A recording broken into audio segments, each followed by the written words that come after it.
I started this Sunday message series 3 weeks ago and introduced the theme of simplicity by asking this question: what is God doing? Is God doing anything? It seems that the world is going crazy and continues to be so. Craziness may even seem to have worked its way into church. What is God doing? That's the prayer I invited you to join me in praying these weeks of Advent. A simple prayer. God, what are you doing? 2 weeks ago, I spoke again about simplicity, and as simple as it sounds, it's not easy. The first Christmas was simple, but it was not easy. In fact, God spent probably 2,000 years preparing for that first Christmas. We complicate it by trying to do the same in just a couple of weeks. And then I invited you to continue to join me in praying to see God's plan. But also, I invited you to make room to clear out the junk, get rid of the stuff that makes life complicated. I also invited you, surprisingly, to kill goodness, but kill goodness so that we could do something great. And what does all this lead us to? Well, I spoke of it last week. It brings joy, real joy, joy that is the person of Jesus himself. And today, our scriptures point us to the person of Jesus himself. Now, it might seem, and indeed it is a trite saying, but it is appropriate. We look at Jesus today because, well, Jesus is the reason for the season. Christmas is all about Jesus. It's not about presents under the tree, sorry kids, nor is it about the tree or all the decorations. It's not about the great holy meals that are being planned and prepared. Certainly not about any building or place. Christmas is not even about rules and regulations, about dogmas or unexplained traditions. Christmas is all about Jesus. And our Christmas celebration, especially Christmas Eve this year, is designed to help us focus on this only real value for Christmas: Jesus. In these final days of preparation, I invite you to take a moment when you sit and pray to read the story of Christmas as it is found in the first and second chapters of the Gospel of Luke. In fact, we hear a portion of that story today. The angel Gabriel was sent from God to a virgin, and the virgin's name was Mary. And this is what the angel says: "Behold, you will conceive in your womb and bear a son, and you shall name him Jesus. He will be great and will be called Son of the Most High." You know, the word Jesus, the name, it comes from the Hebrew, which means God saves. Jesus is the one who saves. Jesus is the Savior. To know Jesus is to know that he is our Savior. The problem is, we don't think we need a Savior. We don't think we need help. We think we can do everything on our own.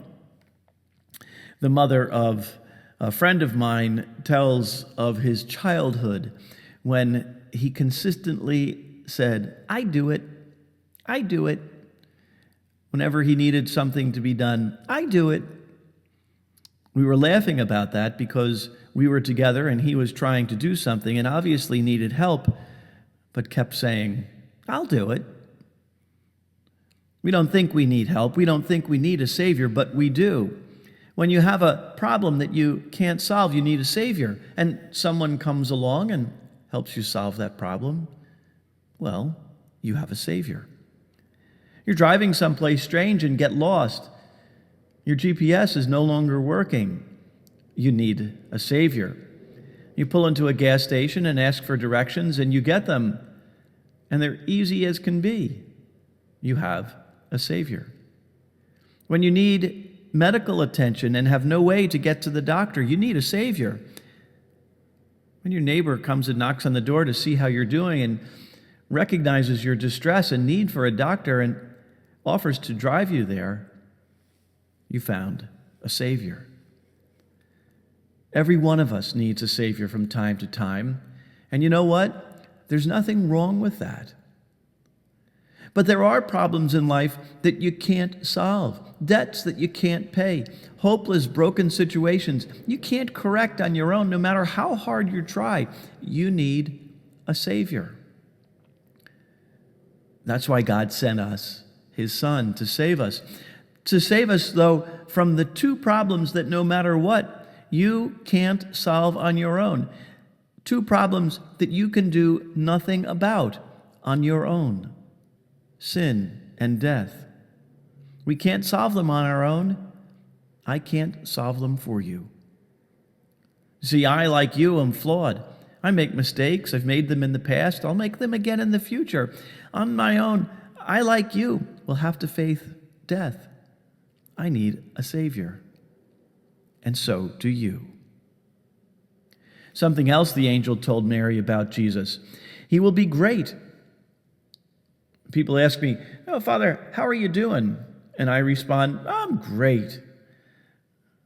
Unfortunately, it's an overused word. We throw it around, and it really becomes meaningless.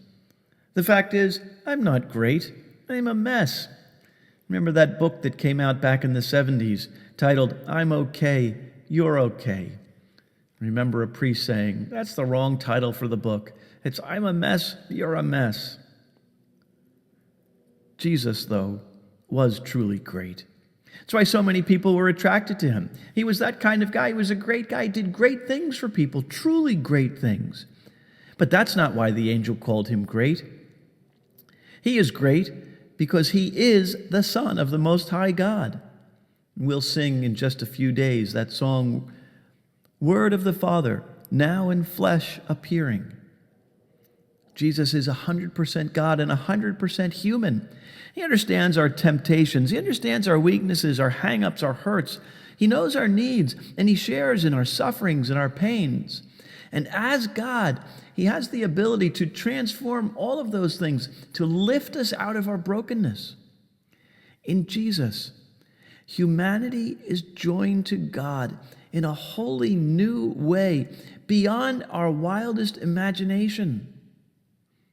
Sadly, this new life that God has in mind for us is a stumbling block and a deal breaker for many. And it was true then, just as it's true now, even among those who might consider themselves the most devout followers. They can't understand and don't accept this new reality. It was true then, it's true today. You see, Jesus, in his simplicity, cuts through the problems and the conflicts and the restrictions and the complaints of life with the clarity and purpose of God himself to show us the way to and the plan of our loving Father. The simplicity of Jesus is a grace that we must seek, a grace that all we need to do is ask for and will receive. If you're having difficulty accepting the plan that God is laying out for us right now, today, pray for the grace of simplicity. Pray for that simple heart that will enable you to accept God's plan. Simplicity is simply freedom. Freedom is something that everyone wants. It's very desirable. Freedom from complexity, from the problems, the conflicts, and the difficulties of life. Simplicity, though, is not easy, but it's not impossible, and simplicity does bring joy. Friends, join me in making this gift of simplicity our one heart's desire this Christmas. God bless you.